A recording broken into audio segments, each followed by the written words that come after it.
மறக்கப்பட்ட அந்த சூழ்நிலை வழியாக நம்ம எல்லாரும் கடந்து தான் போவோம். வானம் அடைக்கப்பட்டது போல, எவ்வளோ ஜெபித்தாலும் ஜெபங்களுக்கு பதில் வராதது போல நிச்சயம் நாம் எல்லாரும் அப்படிப்பட்ட நாட்கள் கடந்து போவோம். அப்படிப்பட்ட நாட்களில் நாம் இருக்கும் பொழுது நாம் என்ன செய்யணும்? முதலாவது நாம் செய்ய வேண்டியது தேவனின் உண்மையும் தேவனின் நன்மையும் நாம் நினைவு கூற வேண்டும். பழைய ஏற்பாட்டில் ஆசாப் என்ற ஒரு மனிதன் இருந்தான்.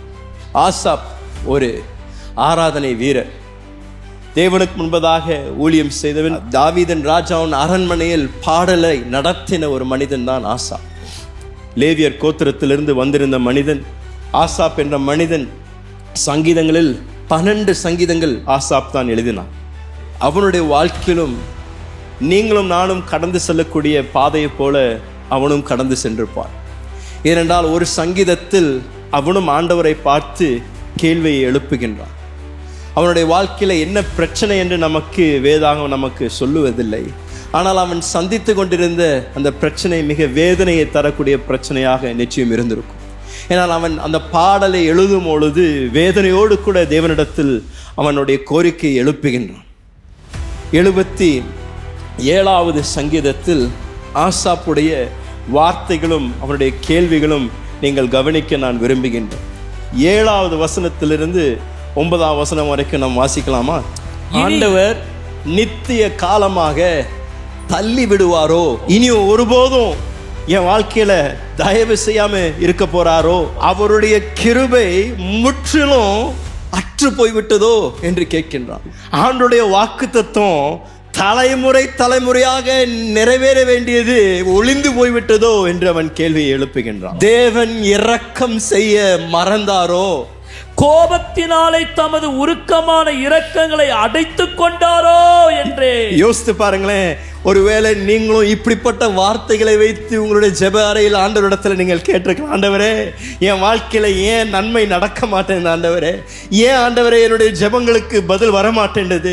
ஆண்டவரே ஏன் நான் எவ்வளோ தூரம் நான் உம்மிடத்தில் கேட்டாலும் எனக்கு கிருபை தர மாட்டேன்றீங்க, எனக்கு ஒரு விடுதலை தர மாட்டேன்றீங்க என்று இந்த ஆசாப் என்ற தேவ மனிதன் தேவனிடத்தில் கேட்ட கேள்விகளை போல நீங்களும் ஒருவேளை உங்கள் ஜெப நேரத்தில் கேட்டுக்கொண்டிருக்கலாம். ஆசாப் இப்படி ஒரு கலக்கம் நிறைந்த ஒரு சூழ்நிலையில இந்த பாடலை எழுப்புகின்றன. இவ்வளோ கேள்விகளை ஆண்டவரிடத்தில் கேட்ட உடனே இங்க ஆச்சரியமான ஒரு காரியம் என்னன்னா, அதிகாரத்தில் நீங்கள் முழுமையாக வாசிக்கும் பொழுது எந்த இடத்திலும் அவன் கேட்ட கேள்விக்கு தேவன் உடனடியாக பதில் கொடுத்தார் என்று நாம் வாசிப்பதில். இவன் ஆண்டவரிடத்துல புலம்பும் பொழுது ஆண்டவர் உடனடியாக வானத்தை திறந்து வானத்திலிருந்து ஒரு பெரிய உயர்த்த சத்தத்தோடு கூட, ஆசாப்பே நான் உன்னை மறக்கவில்லை, என் கிருபை உனக்கு எப்பொழுதும் போதும் என்று ஆண்டவர் சொல்லல. அவன் புலம்புறான், ஆனா ஒரு பதில் வரல. ஆனால் அவனுடைய பாடலில் நடுவில் ஒரு மாற்றம் ஏற்படுகின்றது. அவனுடைய தப்பை தானே உணர்ந்து கொள்கின்றான். ஆண்டவரிடத்தில் இவ்வளோ கேள்விகளை எழுப்பின பின்பதாக ஆசாப் தன்னையே திருத்திக் கொள்கின்றான் என்று நான் சொல்லுவேன். அவனை பார்த்தே அவன் சொல்லக்கூடிய வார்த்தைகளும் அந்த சங்கீதத்தில் எழுதப்பட்டிருக்கின்றது.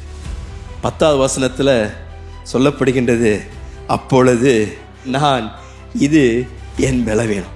ஆண்டவரை குறை சொல்வது, ஆண்டவர் என்னை மறந்துட்டாருன்னு சொல்றது, ஆண்டவர் மறக்கல, அது என்னுடைய பலவீனம் என்று சொன்ன பின்பதாக ஆசாப்பு நீங்களும் நானும் செய்ய வேண்டியதை குறித்து அழகாக எழுதுகின்றார். கர்த்தருடைய செயல்களை நினைவு கூறுவேன், உம்முடைய பூர்வ கால அதிசயங்களே நான் நினைவு கூறுவேன், உம்முடைய கிரியைகள் எல்லாம் தியானித்து உம்முடைய செயல்களை யோசிப்பேன் என்றேன் என்று ஆசாப்பு சொல்றேன்.